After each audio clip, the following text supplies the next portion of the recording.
देखिए, हमारी ये पंचास्त्रिका संग्रह की 46 नंबर की गाथा चल रही है। तो इसमें हम टीका पर चर्चा कर रहे थे कि किस तरह से ये व्यपदेश, संस्थान, संख्या और विषय, ये चारों चीजें अन्न पने के साथ अनन्न पने में भी लागू होती हैं। अर्थात जो कथन भिन्न द्रव्यों के साथ होता है, वो कथन एक ही द्रव्य के अंदर भी, जिसमें प्रदेश भेद नहीं है, उन गुणगुणी के गुण पर्यायों के संबंध में भी होता है। इसलिए का, के, की ऐसा सुन के, या ये कारक चिन्ह विभक्तियां अलग अलग सुन के हमें ऐसा नहीं समझ लेना चाहिए कि ये प्रदेश भेद वाली बात हो गई। जैसे यहाँ पर द्रव्य के गुण कहे, है ना, ऊपर देवदत्त की गाय कही और फिर वृक्ष की शाखा कही और द्रव्य के गुण कहे, तो का, के, की ये षष्ठी विभक्ति में होता है, संबंध संबंध कारक होता है वो। तो उसमें की, काके की तो तीनों में आ रहा है, लेकिन ऐसा नहीं समझना कि का, के, की लगा है, संबंध वाचक है, संबंध विभक्ति है, तो फिर वो तो भिन्न ही द्रव्य हो जाएगा, ऐसा नहीं समझना।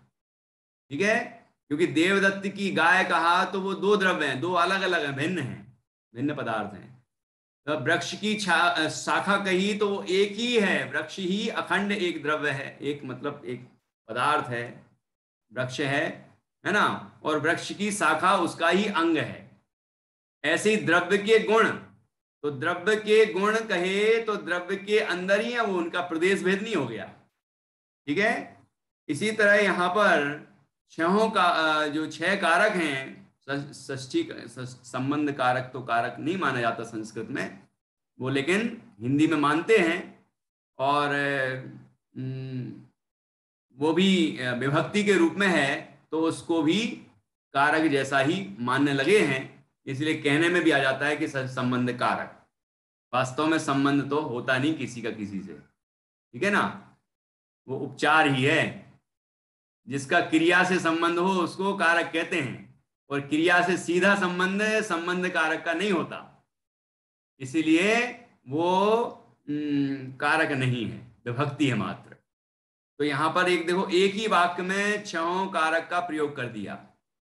देवदत्त कर्ता, फल को ये कर्म, अंकुश द्वारा, अंकुश अंकुश होता है ना, पैना पैना जो औजार होता है, अंकुश द्वारा ये साधन हो गया, करण। दे धनदत्त के लिए, ये धनदत्त दूसरा व्यक्ति है ना, उसके लिए संप्रदान। और वृक्ष पर से मतलब ये अपादान है, वृक्ष में से इसका अर्थ है। और बगीचे में ये आधार हो गया, अधिकरण कारक। ठीक है, छह कारक हो गए, तोड़ता है। देवदत्त फल को अंकुश द्वारा धनदत्त के लिए वृक्ष पर से बगीचे में तोड़ता है। ठीक, ऐसे अन्न पने में कारक व्यपदेश होता है कि नहीं? ऐसे उसी प्रकार अनन्न पने में भी होता है। आपने पढ़ा है कि नहीं कुछ इस तरह से? छठला में तो पढ़ा ही होगा, ये बच्चे अभी बोल पड़ेंगे। छठवीं ढाल, छठला में छठवीं ढाल है, उसमें 9वां छंद है। 9वें छंद में तीसरी पंक्ति से वहां ये छहों कारक का एक साथ प्रयोग है। ऐसे ये समय सारजी से ही लिया है, समय सार कलश से, तो वहां भी है। निज माही निज के हेतु निज कर आपको आपे गयो, गुण गुणी ज्ञाता ज्ञान गे मझार कछु भेद न रहो, ऐसा कहा है वहां। तो निज माही निज के हेतु निज कर आपको आपे गयो, यहां भी प्रयोग आने वाला है। ठीक है, तो ये अनन्न पने में घटित किया वो। ये देखिए, उसी प्रकार मिट्टी स्वयं घट भाव को अर्थात घड़ा रूप परिणाम को अपने द्वारा, अपने लिए, अपने में से, अपने में करती है। मिट्टी घड़ा बनाती है, मतलब मिट्टी घड़े रूप परिणमित होती है। यह परिणमति स कर्ता, जो जिस कार्य रूप परिणमित होता है उसे कर्ता कहते हैं वास्तव में। तो मिट्टी स्वयं घड़े रूप परिणमित होती है, मिट्टी ही घड़े रूप परिणमित होती है, इसीलिए मिट्टी ही घड़े रूप कार्य का करता है। तो मिट्टी हो गई कर्ता, घड़ा हो गया कर्म। अब किसके द्वारा? स्वयं के द्वारा। ठीक है, मिट्टी मिट्टी अपने द्वारा, मतलब मिट्टी स्वयं के द्वारा ही और स्वयं के लिए ही, दूसरे के लिए नहीं। वो पर्याय स्वयं को ही देती है, घड़ा स्वयं मिट्टी रूप ही होता है वो। और अपने में से, वो मिट्टी में से ही वो पर्याय निकलती है, उत्पन्न होती है और अपने में करती है। मतलब वो घड़ा रूप जो, घड़े रूप जो पर्याय पैदा हुई है, कार्य हुआ है घड़े रूप, वो मिट्टी में ही हुआ है। ठीक है ना? तो आधार भी उसका मिट्टी ही है। इस तरह मिट्टी स्वयं घट भाव को अपने द्वारा, अपने लिए, अपने में से, अपने में करती है। ये अभिन्न षटकारक हैं, एक ही द्रव्य के अंदर लागू होते हैं। ठीक है, उसके गुण पर्यायों के साथ, द्रव्य गुण पर्यायों के अंदर ही ये सब लागू होते हैं। अब देखो आत्मा में घटा आएगी, ध्यान से सुनना। आत्मा नित्या कौन? आत्मा, आत्मा को, जैसे आत्मा को जानो, हे आत्मन आत्मा को जानो। तो ऐसा मत समझना मैं आत्मा नहीं हूं, कोई आत्मा अंदर है उसको जानो, ऐसा नहीं। ऐसा कथन होता है एक ही वस्तु के अंदर। आत्मा से कह रहे हैं आत्मा को जानो, मतलब स्वयं को जानो। ठीक है, तो कारक चिन्ह, कारकों से ये नहीं समझ लेना कि भिन्न वस्तुएं हो गए, वो एक ही वस्तु में ये सारे कारक लागू होते हैं। देखो कैसे हो रहे हैं। आत्मा, आत्मा को आत्मा द्वारा, आत्मा के लिए, आत्मा में से, आत्मा में जानता है। ऐसे अनन्यपने में भी कारक व्यपदेश होता है। क्या क्या ख्याल में आया कि आत्मा मतलब मैं स्वयं, आत्मा का अर्थ मैं होता है हिंदी में, है ना? तो मैं स्वयं, स्वयं को, आत्मा स्वयं को ही जानता है। और किसके द्वारा जानता है? कि स्वयं के द्वारा जानता है। ज्ञान, ज्ञान जो है वो आत्मा का ही तो गुण है।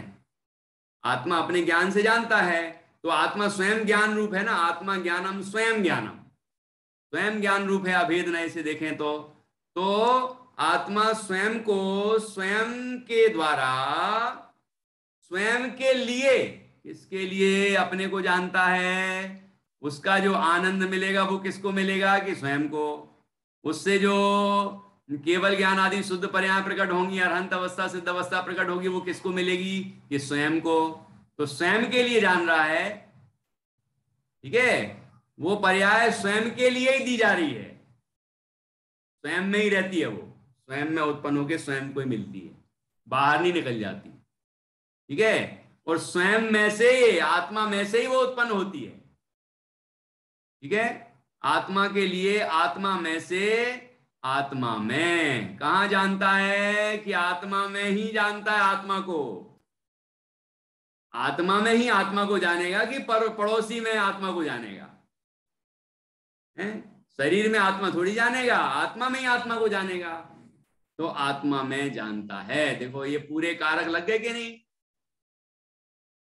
आत्मा, आत्मा को, आत्मा द्वारा, आत्मा के लिए, आत्मा में से, आत्मा में जानता है। ऐसे अनन्यपने में भी, मतलब एक ही द्रव्य में भी, अनन्यपने में भी कारक व्यपदेश होता है। इसको कारक व्यपदेश बोलते हैं। व्यपदेश शब्द आया था ना गाथा में, तो ये व्यपदेश का विश्लेषण किया। अब आगे व्यपदेश के बाद था संस्थान।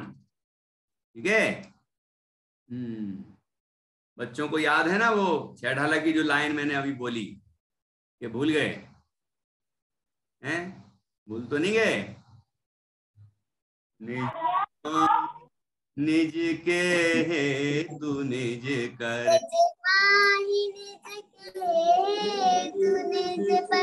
आगे के आपई गए, गुण गुणी ज्ञाता ज्ञान ये, कछु भेद ना रहे।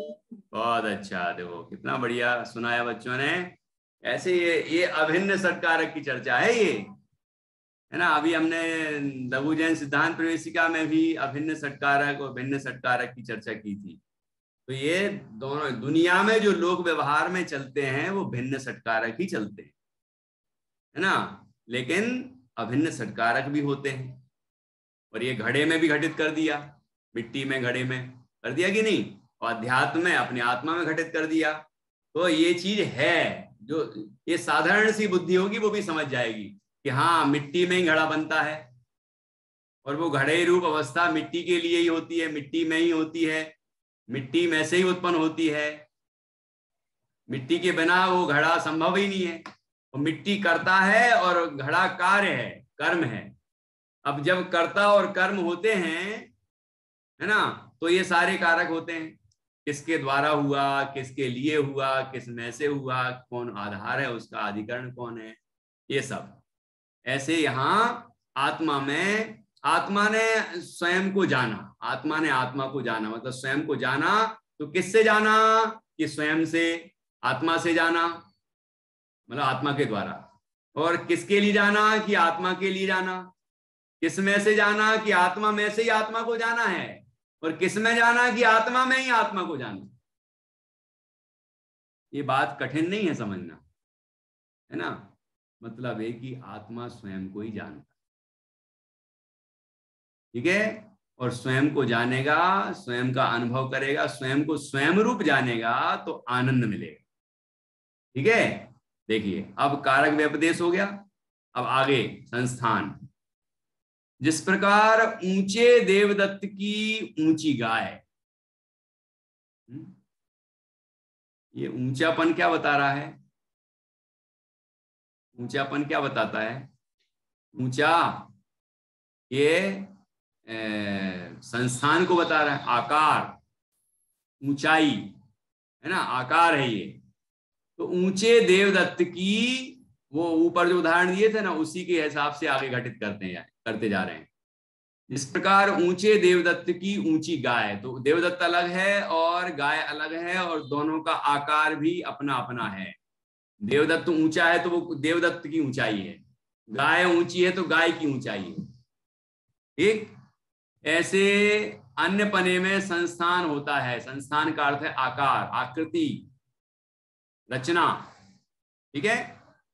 उसी प्रकार विशाल वृक्ष का विशाल शाखा समुदाय, बड़े पेड़ का बड़ा शाखा समुदाय होता है। कलकत्ता में एक वो बनियन ट्री वाला गार्डन है, अभी भी है, 500 साल पुराना बरगद का पेड़ है वहां, इतना बड़ा हो गया है। वो तो बड़ा है ही, लेकिन उसकी जो वो जड़ें लटकती है ना ऊपर से नीचे तक, तो वे नई नई नई नई होती गई, नए नए बरगद के पेड़ बनते गए, और ऐसे बनते बनते बनते बनते इतना, जितना अपने यहाँ गार्डन होगा ना उससे बड़ा तो वो पेड़ हो गया। एक बार गए थे देखने, तो यहाँ पर याद आ गया, देखो विशाल वृक्ष का विशाल शाखा समुदाय। तो वो जो इतने सारे जो उसके शाखा समुदाय हैं, वो पूरा वृक्ष ही है, वृक्ष के ही अंग हैं, ये अलग हो गए, एक ही है। ख्याल में आया कि नहीं आया? निधि जी कुछ कह रही हैं? हाँ, बेंगलोर में भी है भैया एक banyan ट्री, वही बरगद का पेड़ जो 1 किलोमीटर में फैला है, एक ही पेड़। एक ही पेड़। अब आपने बुलाया नहीं तो हम वहां भी देख लेते जी तो अब आप यहीं आइए, वो भी दिखाते हैं। चलिए ठीक है, मजाक कर रहा हूँ। मैं आ चुका हूँ 8 दिन वहां बेंगलोर, लेकिन पता नहीं था। तो अच्छा, चिकपेट आए श्रवण होंगे? बेलगोला दर्शन करने जरूर गया था। अच्छा, गया होऊंगा तो ध्यान नहीं है, क्योंकि घूमने तो गए थे बेंगलोर दर्शन, अच्छा। लेकिन पता नहीं। नहीं ये कब कलकत्ता हम रहे हैं, 3.5 साल रहे, तो इसलिए पता हो, अच्छा, ज्यादा रहे। चलिए अभी यहाँ अपन चर्चा करें। तो जिस प्रकार ऊंचे देवदत्त की ऊंची गाय, ऐसा अन्य पने में संस्थान होता है, उसी प्रकार विशाल शाखा, विशाल वृक्ष का विशाल शाखा समुदाय मूर्त द्रव्य के मूर्त गुण, ये मूर्त द्रव्य के मूर्त गुण, ये आकार की बात हो गई ना, मूर्त द्रव्य के मूर्त गुण, तो एक ही द्रव्य है वो मूर्त पुद्गल द्रव्य, उसके गुण भी मूर्त होंगे। तो मूर्त द्रव्य के मूर्त गुण, तो के ये आकार की बात कर रहे हैं और उसमें संबंध भी बता रहे हैं। तो इस तरह ऐसे अनन्य पने में भी संस्थान होता है, अनन्य पने में भी संस्थान होता है, मतलब एक ही द्रव्य के अंदर भी इस तरह कथन होता है कि मूर्त द्रव्य के मूर्त गुण, अमूर्तिक आत्मा के अमूर्तिक ज्ञानादि गुण, अमूर्तिक प्रदेशों का पुंज, प्रसिद्ध ज्ञानादि गुणों का धारी, ऐसा कहा है ना। तो ये अनन्य पने में भी इस तरह कथन होता है, भेद कथन होता है, लेकिन भेद कथन करने से वो प्रदेश भेद नहीं हो जाते। ठीक है। जिस प्रकार एक देवदत्त की 10, अब ये संख्या आ रहा है ना, अगला कथन ये हिंदी में लिखा है, देखो, व्यपदेश ने संस्थान संख्या विषय बहुए होए छे, ये गुजराती है, देवनागरी में लिखी है। ते तैम ना अन्यत तैम अनन्य तामा पण घटे, अनन्यता में भी घटता है वो, अन्य पने में जो चीज घटती है ना, जो व्यपदेश मतलब कथन होते हैं, कारक कथन होते हैं, है ना, वैसे संस्थान में भी होते हैं, जो संख्या में होते हैं, विषय में होते हैं, वो चीज अनन्यत्व में भी घटित होता है, वो समझा रहे हैं आप। तो जिस प्रकार, अब ये 2 हो गए, संस्थान हो गया, अब संख्या। जिस प्रकार एक देवदत्त की 10 गायें, एक देवदत्त है और उसकी गायें कितनी है? 10 है। ऐसे अन्य पने में संख्या होती है, संख्या का व्यवहार ऐसा होता है ना, जैसे मेरे अपने 10 जोड़ी कपड़े होंगे, मान लो साधना दीदी जी की 10 साड़ियां, तो अब साधना जी अलग हैं और उनकी साड़ियां अलग हैं। तो एक 2 द्रव्यों में भी इस तरह का कथन हो रहा है ना, अन्न में, अन्न पने में, तो अनन्य पने में भी ये घटित होगा। कैसे? कथन ऐसा कथन होगा। क्या, कैसे होगा? एक वृक्ष की 10 शाखाएं हैं, एक वृक्ष है, उसकी 10 शाखाएं हैं, तो ये दोनों अनन्य हैं, एक ही द्रव्य है। एक द्रव्य के अनंत गुण, द्रव्य एक है, उसके गुण अनंत हैं, उसके अंदर ही है वो, उनका अस्तित्व एक है, प्रदेश भेद नहीं है, अविभक्त प्रदेश है। लेकिन कथन हो गया कि नहीं हो गया संख्या का? तो भिन्न द्रव्य में भी कथन होता है संख्या का, और अभिन्न द्रव्य में भी संख्या का कथन होता है, इसमें कोई समस्या नहीं है। जिस प्रकार, अब अगला संख्या के बाद क्या था? विषय। जिस प्रकार बाड़े में गायें, ऐसे अन्य पने में विषय का अर्थ यहाँ पर आधार है ना। विषय का अर्थ क्या है? आधार। यहाँ विषय का मतलब वो विषय नहीं है, विषय का अर्थ है आधार, जहां जो अर्थ हो वहां वो समझना है। ऐसे अन्य पने में विषय अर्थात आधार होता है कि बाड़े में गायें, अब बाड़ा अलग है और उसके अंदर गायें हैं, तो वो 2 अलग अलग हो गए। गाय अलग अलग द्रव्य है, वो गाय तो वहां बाड़े से निकल भी जाएगी, लेकिन आत्मा में से गुण निकल जाएंगे क्या? तो मैं तो लिखा है आत्मा में गुण, तो वहां भी मैं लगा था, यहां भी मैं लगाया है, तो हो जाए अलग अलग। जैसे शैवाल ऊपर ऊपर ही तैरती है, ऐसे रागादि भी ऊपर ऊपर ही तैरते होंगे।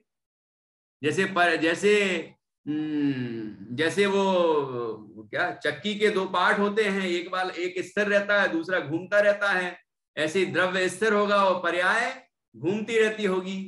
उदाहरण एक देश लागू होता है, वो उदाहरण में गलती नहीं है, ध्यान रखना। आचार्य ने उदाहरण दिए हैं, ये शैवाल का उदाहरण समय सारणी में अमृतचंद आचार्य ने दिया है, तो मैं ये नहीं कह रहा हूं, लेकिन समझने की बात कर रहा हूं कि वहां जैसा है बिल्कुल हूबहू यदि सिद्धांत को हम घटित करेंगे तो फिर अपन को केवल ज्ञान हो जाएगा। अभी जैसे केवल ज्ञान वाला उदाहरण दिया है वहां, है ना, बादलों वाला उदाहरण दिया है, तो ऐसा वहां जहां जो जिस तरह का उदाहरण है वैसे ही समझना। जैसे सूर्य बादलों के अंदर छिपा रहता है, फिर भी उसकी आभा बाहर रहती है, उजेला प्रकाश बाहर फैला रहता है, तो ऐसा ऐसा ज्ञान स्वभाव है जीव, पूरा अनंत ज्ञान, केवल ज्ञान स्वभाव है जीव का, लेकिन अभी क्षयोपशम जितना प्रकट है उतना ज्ञान का उहाड़ है, ज्ञान प्रकट है। तो केवल ज्ञान प्रकट नहीं है वो, कि केवल ज्ञान का थोड़ा सा हिस्सा प्रकट हो गया। अभी केवल ज्ञान तो पूरा ही प्रकट होता है। केवल ज्ञानावरण कर्म का या तो उदय होता है या क्षय होता है। तो केवल ज्ञानावरण कर्म का उदय है तो केवल ज्ञान बिल्कुल नहीं है। केवल ज्ञानावरण कर्म का क्षय हुआ तो केवल ज्ञान पूरा प्रकट होता है। तो उदाहरण एक देश लागू होता है, ध्यान रखना। देखो यहां पर ये हो रहा है कि नहीं। तो अब वहां भी बाड़े में भी गायें हैं, वहां भी आधार का प्रयोग किया, और यहाँ वृक्ष में शाखाएं हैं, द्रव्य में गुण हैं, तो सभी जगह एक ही लगाना है क्या अर्थ? कि नहीं, बाड़े में गायें ये दो अलग अलग द्रव्य हैं। बाड़ा अलग है, गायें अलग हैं। गायें बाड़े में से निकल के और कहीं मैदान में पहुंच सकती हैं, खेत में जा सकती हैं, है ना, सड़क पर जा सकती हैं। लेकिन वृक्ष में शाखाएं, वृक्ष में शाखाएं हैं तो वृक्ष में ही है, वो उसका ही अंग है। ऐसे द्रव्य में गुण है, द्रव्य में गुण, तो द्रव्य में गुण है तो वो द्रव्य की ही, द्रव्य के साथ ही उनका अस्तित्व है। एक अस्तित्व दोनों का, द्रव्य का और गुण का एक ही अस्तित्व है। लेकिन द्रव्य में गुण है, द्रव्य में गुण, ऐसा कथन होता है। ऐसे अनन्यपने में भी विषय होता है, अर्थात आधार होता है। इसलिए ऐसा समझना चाहिए कि व्यपदेश आदि, अर्थात चार बातें जो कही थी, व्यपदेश, संस्थान, संख्या और विषय अर्थात आधार, ये आदि का अर्थ है। व्यपदेश आदि द्रव्य गुणों में वस्तु रूप से भेद सिद्ध नहीं करते। वस्तु रूप से भेद सिद्ध नहीं करते। क्या कहा? किस रूप से भेद सिद्ध नहीं करते? भेद तो बताते हैं, ये भेद ही तो कथन हो गया। आत्मा में अनंत गुण है, ये भेद ही तो कथन है। ये तो आत्मा तो एक वस्तु है, अनंत गुणात्मक एक ही वस्तु है। तो लेकिन आत्मा में अनंत गुण है, ये भेद का कथन हो गया। भेद होने पर ही वस्तु रूप से भेद नहीं है, अर्थात प्रदेश भेद नहीं है। ठीक है ना, ऐसा समझना चाहिए। ये कितनी सुंदर गाथा है, ये बहुत उपयोगी गाथा है, क्योंकि जीव ऐसे कथन मिला मिला के और भ्रमित हो जाते हैं कि देखो जहां वहां ऐसा लिखा था तो अब उसको ऐसे समझ लेंगे, जैसे कि बाड़े में गायें हैं, ऐसे ही द्रव्य में गुण हैं, डिब्बे में शक्कर है, ऐसे नहीं समझना। इसलिए बाल बोध में ही कितना स्पष्ट कर दिया वहां, बाल बोध में, कि जैसे डब्बे में शक्कर है ऐसे द्रव्य में गुण है, ऐसा मत समझ लेना कि द्रव्य में गुण है, वो एक अस्तित्व है उनका। द्रव्यमयी गुण है, गुणमयी द्रव्य है। अथो खलु दब्बमयो, है ना, दब्बा मतलब अर्थ जो है वो द्रव्यमय है, गुणमय है और पर्यायमय भी है। ये सब अभिन्न है, अनन्य है, वस्तु रूप से अलग नहीं है। ठीक है, ऐसी बड़ी सुंदर चर्चा है। अब देखिए ये गाथा एक बार हम फिर से गाएंगे, पाठ करेंगे, फिर किसी को कोई प्रश्न हो तो कर सकते हैं, और उसके बाद हम अगली गाथा कल समझेंगे। आज यहीं तक हम पूरा करेंगे। ववदेशा संठाणा संखा विषयाय होन्ति ते बहुगा ते ते सिमणन्नते अन्नते चा विवेजन्ते।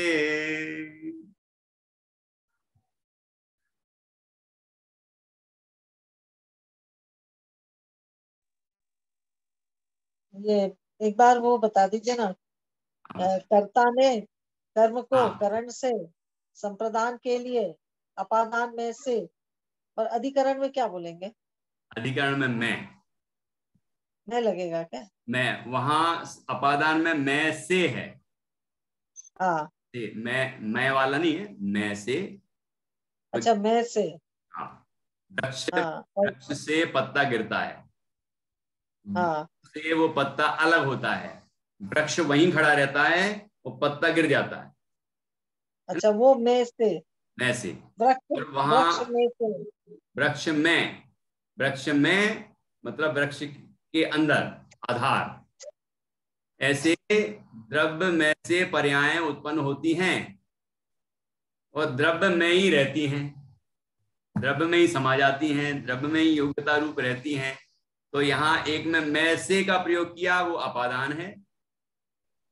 ध्रुव वस्तु वही की वही रही, लेकिन पर्याय नई आई और विलीन हो गई। ठीक है, तो ध्रुवम पायम अपादानम, ये अपादान की परिभाषा है। ध्रुव वस्तु तो ज्यों की त्यों रहती है और उसमें से कोई उसका जो कार्य है मतलब पर्याय है वो उत्पन्न हो जाती है, उसमें से निकलती है। कि अभिन्न षटकारक में वो उसी में से निकलती है और कहाँ समा जाती है, उसी में, उसी के लिए है वो। संप्रदान भी वही है, क्योंकि है ना। और द्रव्य में पर्याय है, तो द्रव्य उसका आधार है। एक में मैं है, एक में मैं से है। ठीक है, तो कर्ता ने कर्म को करण से के द्वारा संप्रदान के लिए अपादान से संबंध काके की, ये तो है, तो होता नहीं, लेकिन ऊपर अलग से गिनाया। ये उस वाक्य में नहीं लिया, क्योंकि वो कारक रूप में नहीं, विभक्ति रूप में माना गया है ना। और अधिकरण में अथवा पर, दोनों चीजें हो सकती हैं। इस तरह से ये अभिन्न षटकारक और भिन्न षटकारकों की हमने यहाँ पर चर्चा की। तो 4 कथन किए। व्यपदेश में 6 कारक लगाए और एक विभक्ति भी लगाई कर संबंध वाली। ठीक है, षष्ठी विभक्ति। और व्यपदेश के बाद संस्थान आकार की चर्चा की, और फिर संख्या, और उसके बाद विषय अर्थात आधार। तो ये चारों बातें अन्य वस्तु में भी लागू होती हैं। अन्य वस्तुओं में लोक व्यवहार में हम कथन करते हैं, और यही चीजें, यही कथन एक ही वस्तु के अंदर भी, गुणगुणी के अंदर लागू होते हैं। इसमें कोई विरोध नहीं है। ठीक है ना। भेद कथन करते ही जो लोग समझते हैं कि वो भेद ही हो गया, वस्तु रूप से भिन्न हो गया, प्रदेश भेद हो गया, ऐसा नहीं समझना चाहिए। और ये बड़े ही सुंदर उदाहरणों के माध्यम से यहाँ पर स्पष्ट किया है। अब हम और किसी को कुछ बोलना है क्या?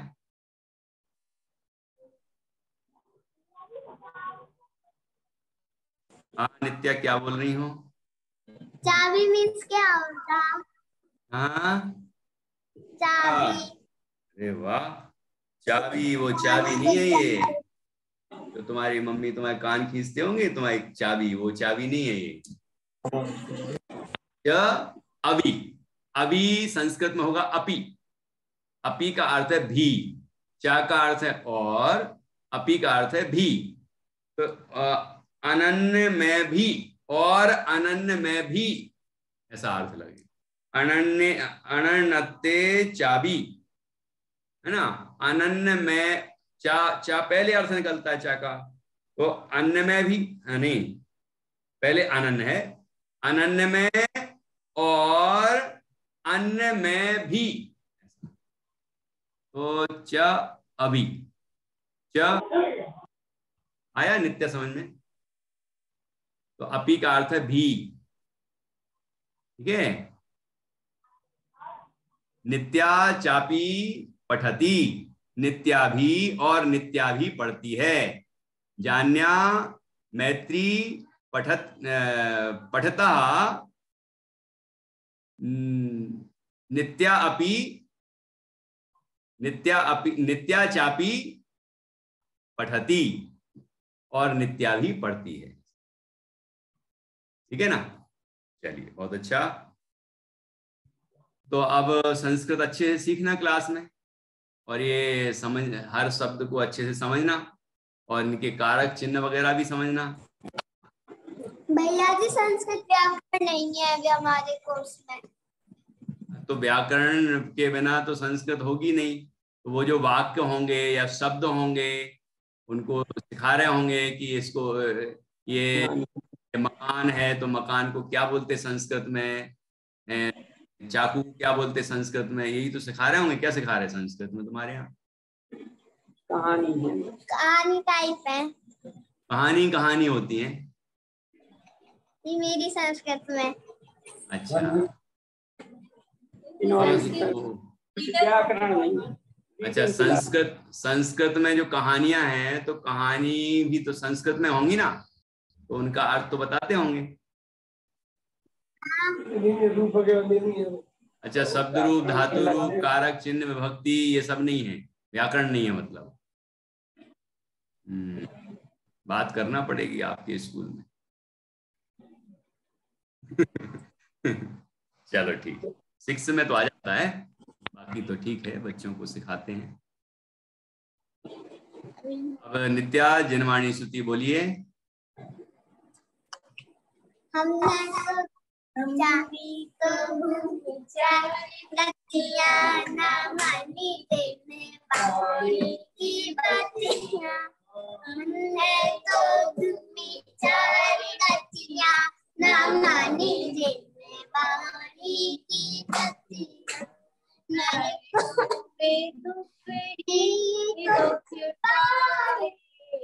खंडे खंडे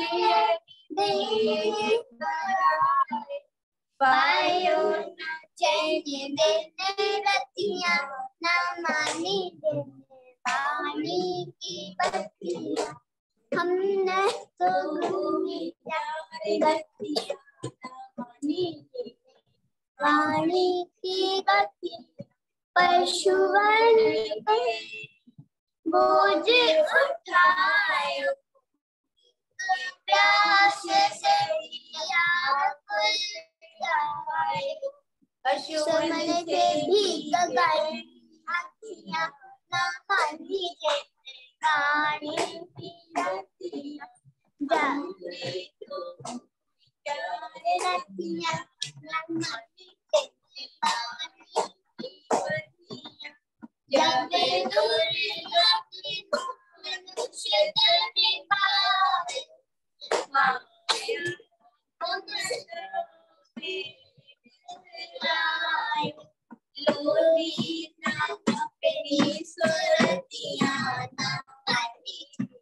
पानी की बत्तियां। हमने तो विचारे रतियां, मानी देने पानी की बत्तियां। पुण्य उदय से स्वर्ग दिखाई, मरण समय मरता मुरे खाई। मर गए फिर गए पेड़ पत्तियां, न मानी देने पानी की बत्तियां। हमने जो विचार रतियां, न मानी देने पानी की बत्तियां। देने सब कैसे अपने को पहचाने पुरानी, सतगुरु की वाणी सुमतियां, न मानी देने पानी की बत्तियां। हमने तो विचारे रतियां, न मानी देने पानी की बत्तियां। जिनवाणी माता की जय, महान जिन धर्म की जय। सभी 9 बार नमोकार मंत्र के माध्यम से पंच परमेष्ठी का स्मरण।